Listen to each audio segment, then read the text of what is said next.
EastTexasBanner.com, sitting down with Coach Foreman. Coach, tell me about College Day, man. I thought it was great. I thought it was very cool to see all the recruiters and coaches and everybody just kind of milling around, seeing what's going on. I thought it was awesome. Yeah, it was, and I will tell you, our first one here, and on very short notice, I was pleased with the turnout, with the community and the parents, and our colleges. Some of them came earlier in the day. I think their times were a little off, which is fine. But the kids, they got to see the kids at least at some point throughout the day. And then those guys that were here in the latter part of the day, they had got to see them work out. And so that's a big deal. But overall, it was a success. We did get out of there. We had one injury, but he's going to be okay. And so you always worry about that because the kids are going to compete 100%, Sure. And so it's like a game, and this was my first one without pads on, but a lot of you could definitely evaluate what you were looking at as far as, because a lot of the stuff we do, they're going to do at the camps anyway. So just like I told our kids, I said, y'all just went to like 5 or 6 camps today, except they all came to you, and that's what the difference is. Kids save some money, save travel time, meal money, gas money, and registration money because we got folks here in Jasper.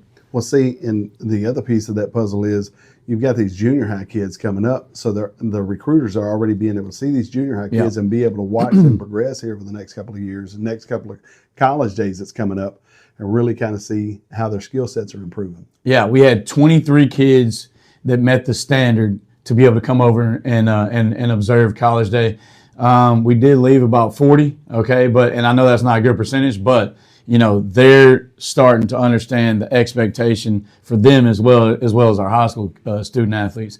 I did hold out 7 9th through 11th graders because they didn't meet the expectation, the standard that we set. It was an academic standard and it was an attendance standard. Okay. So they had to be here X amount of days and they could not be failing any classes or have zeros. And so there was 7 that did not meet that standard at the high school, and then, like I said, it was another. There was 41 at the junior high. But like I said, we're getting better, and those young people understand that this is where we're going moving forward, and we're not going to back off that. You're going to have to meet the academic and the discipline and the attendance standards. That's great. That's great.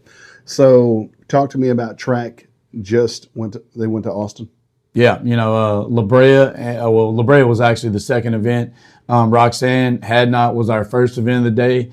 At around 9:05, they started jumping, and she started off smooth, had a little hiccup there in the middle, and finished that. Looked like she was going to bounce back and win it and defend her title. She ended up getting second, and I know she was disappointed, but I can tell you, I told her this. I said, the last time I saw somebody that upset about receiving a medal at the state track meet was Earl Thomas. I can remember he was in first place in the long jump at the state track meet, and Kendall Wright and one other NFL player beat him on his last jump, and we had to make him go get his medal. He did not want. I have a picture of him in this office, and he is just very angry with his hoodie on, and he is not trying to talk to anybody, but he's a competitor. Roxanne's a competitor, and so she was upset, but I think as the day went on, she started to realize, how great of an accomplishment it is to finish second place at the state track meet at any level. It doesn't matter if it's 4A, 1A, 6A, Sure. 12A. Sure. It's we're extremely proud of her, and the good thing about her is she's a junior. She's coming back, so I have no doubts in my mind that she'll be able to regain that title going into her senior year, and I'm very hopeful that she'll expand her event participation and go long jump. Go run more races. Triple jump if she wants to, because she can probably jump successfully every event that there is. Right. But we're just extremely proud of her. Nice. Extremely proud of her. And then in the long jump, immediately following that, you had La Brea Wale. She ended up finishing 4th place, but she was in the back at the beginning, and she was jumping great, in the air.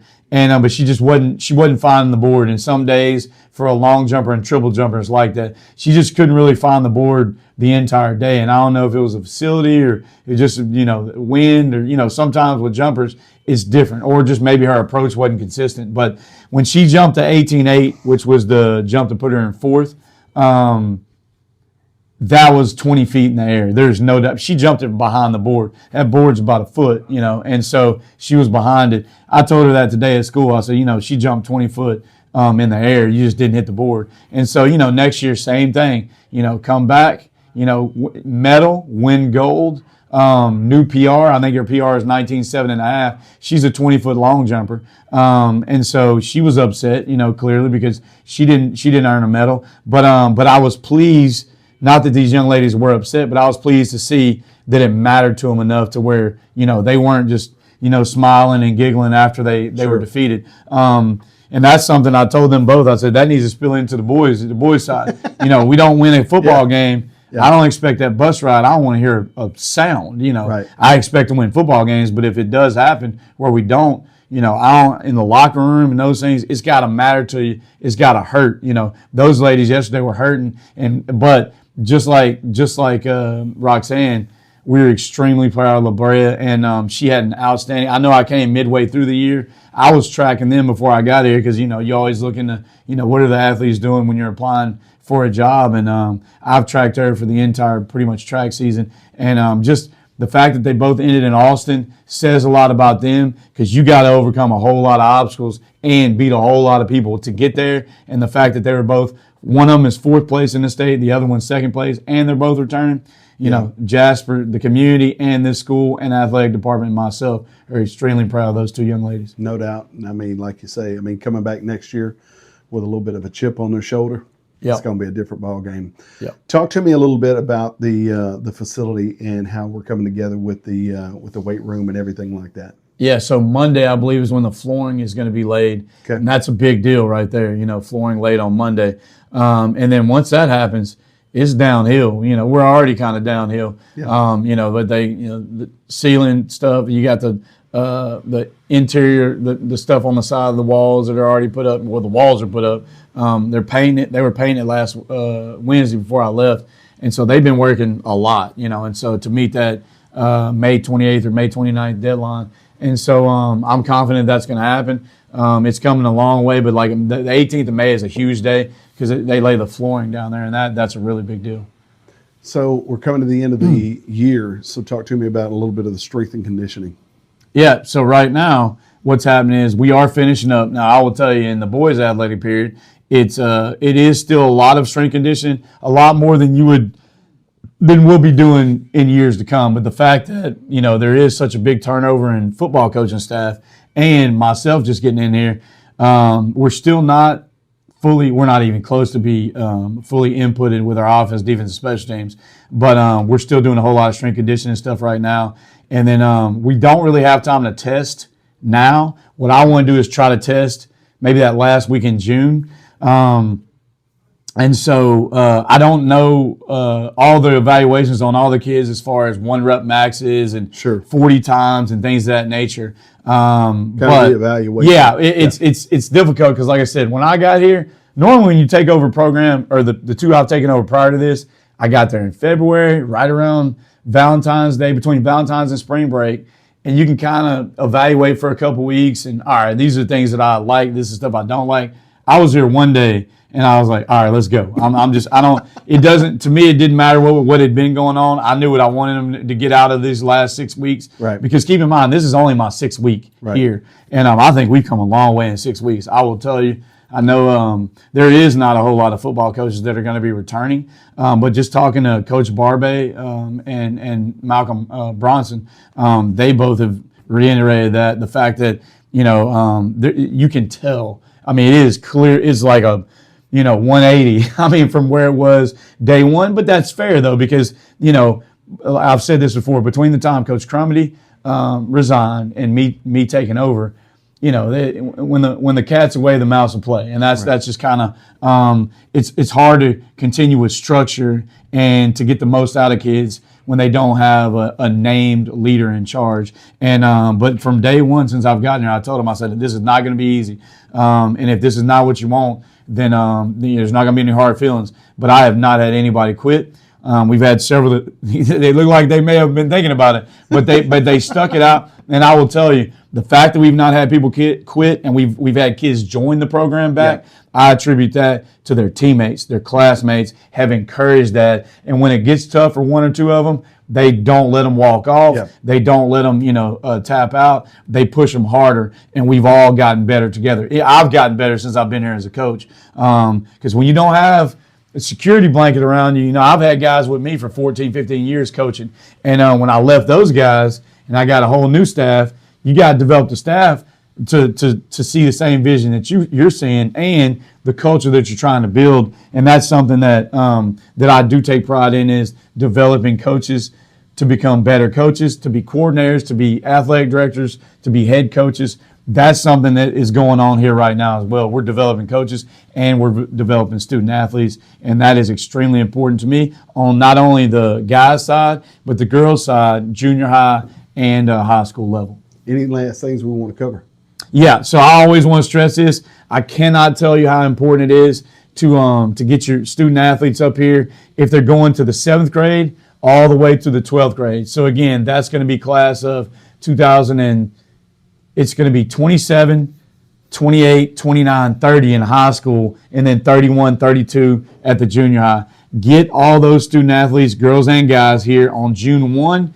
The 31 and 32 class is going to be breakfast will be served at 7:15, and then 10 o'clock to noon is going to be their workout time, and then from 8 o'clock to 10 o'clock is going to be 31 and 32's workout time, and then 10 o'clock to noon is going to be classes 27, 28, 29, and 30, female and males, and then lunch will be served. After that, we'll take a short break, and then at 1 o'clock it'll be a lot of sports-specific, basketball, volleyball, football, baseball, those things will be happening. I try to get everybody out of here by 2 o'clock, but if we go a little later, we go a little later. But we can get ahead of the other schools with participation in the summertime at all levels, and that's something I definitely encourage. Man, one of the things I commend you on is just, watching the college day, seeing it as kind of a fan, sitting here watching this thing build, right? Yeah. Watching the kids, the excitement on the kids to push them, like you were saying, to go that 100%, even to potential injury, right? Yeah. It was really cool to see.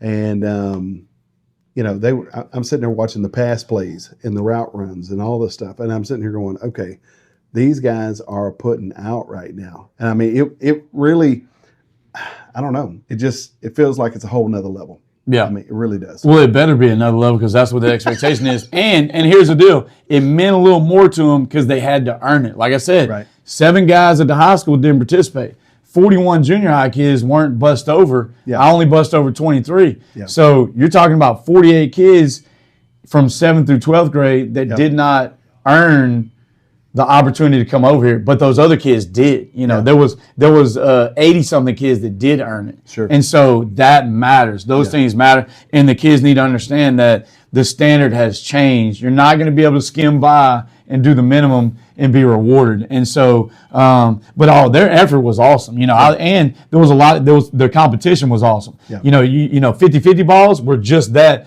50-50 because the DBs and receiver were trying to make plays on the ball. Yep. But I don't think even still those student athletes really realized who all was in front of them watching them. You had the general manager at Texas Tech out here. You had Coach Pivito, the linebacker coach at North Texas, who's been a coordinator at LSU when they won the national championship. I mean, you had you had Matt Viator, the head football coach at McNeese out here. I mean, there was some big time people out here recruiting these guys because they know, like I know, that something special is going on right now in Jasper. There's always been special people and special athletes and big time athletes that's come out of this town on the female and the male side, and that's not going to change anytime soon. I've heard kind of rumblings and Jasper's kind of they're out of talent and all that. That's foolishness. Okay, I want people to believe that because if you continue to believe that, you're going to be shocked when we show up and we get prepared and we line up across from you in all sports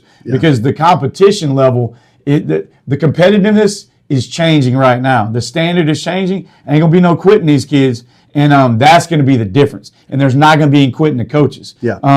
The reason of the turnover so much in the staff is just that. Yeah. I want people to lead these young people the right way, and I want people to lead these young people to the next level, whatever that means. Right. It may mean the next level in their business world, Right. the next level in the military world, next level in whatever. But in sports wise, you will know next year that you played the Jasper Dogs in all sports, and that definitely is what we're looking for.